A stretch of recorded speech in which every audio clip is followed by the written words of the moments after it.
Zaupanje v javno zdravstvene ukrepe je tesno prepleteno z zaupanjem v inštitucije in seveda v zaupanje v odločevalce.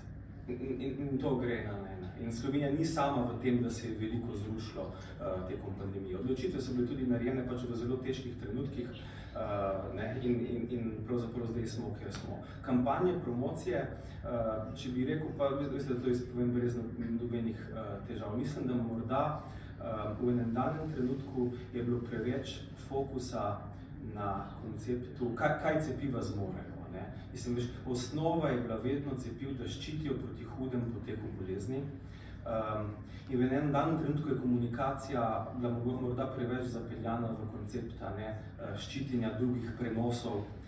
In to seveda je zamajalo zaupanje. Če grem več čisto na strokovni del, gre da se dotaknem političnega, ampak to je tisto, kar rečem, jaz morda smo se naučili, jaz mislim tudi na ravni ECDC-ja, da je treba biti zelo previdni, zelo podkrepljeni s podatki, ker pač ljudje za nazaj pač pogledajo, kaj mi je bilo rečeno in kako so se takrat odločili. Danes je tisto ključno dejstvo, cepiva ščitijo proti hudem poteku bolezni in to je to.